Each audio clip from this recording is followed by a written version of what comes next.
Assalamualaikum warahmatullahi wabarakatuh dan salam sejahtera. Apa kabar murid-murid tahun 2? Mudah-mudahan kita masih lagi dalam keadaan sihat walafiat. Baik, sebelum kita mula, marilah kita bersama-sama menadah tangan untuk membaca doa belajar. Ikut Ustaz ya. Bismillahirrahmanirrahim. Allahumma ftah alaina hikmatak wanshur alaina min khazaini rahmatika ya arhamar rahimin. Amin rabbil alamin.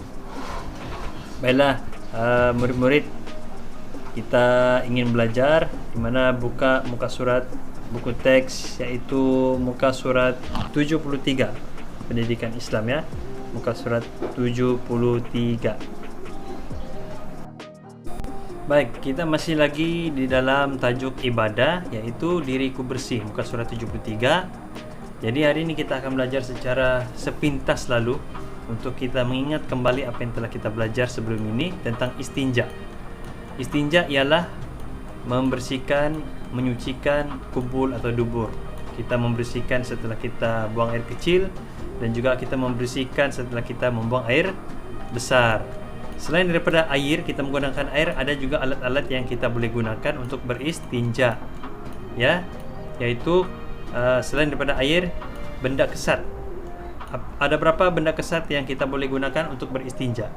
Ada 6, yaitu kain, kertas, batu, tisu, daun-daun kering, dan juga kulit kayu. Ya, ingat ya murid-murid.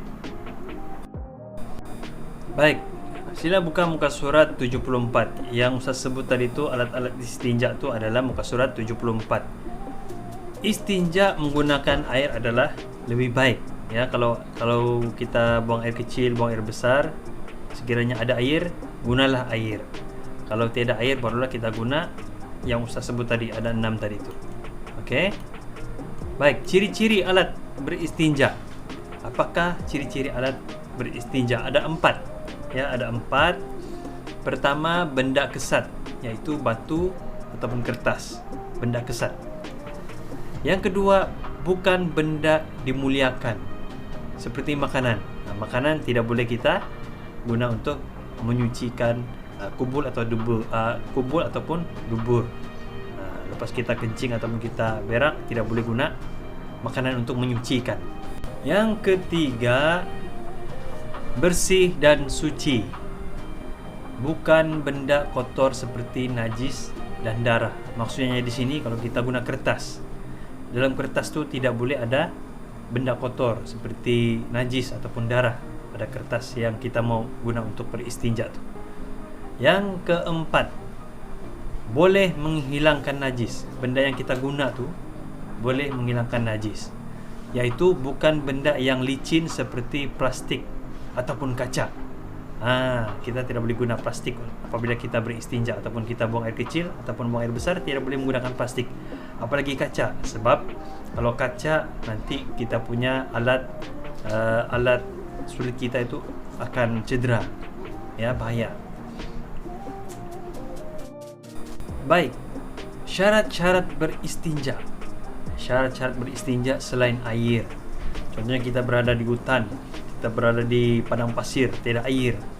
Jadi syarat-syarat beristinja nih, apabila kita buang air kecil, buang air besar, pastikan najis tidak beralih dari tempat asal. Ya, najis itu tidak boleh beralih dari tempat asal. Itu yang pertama. Yang kedua, najis masih belum kering. Ya, kalau tidak tempat yang kita macam Ustaz beritahu tadi tu, dalam hutan kan, tidak air, ataupun di padang pasir tidak air, najis masih belum kering, bolehlah kita guna alat-alat yang selain air tadi tu, kita guna untuk bersuci, ya, menggunakan alat-alat yang kesat. Itu muka surat yang ke-75. Okey. Jadi Ustaz rasa setakat ini saja pembelajaran kita pada hari ini.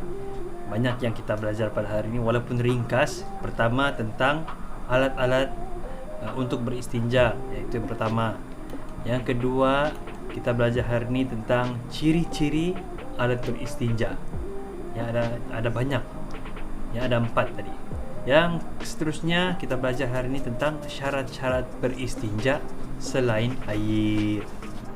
Islam mengajar kita tentang kebersihan. Jumpa lagi. Assalamualaikum. Bye bye.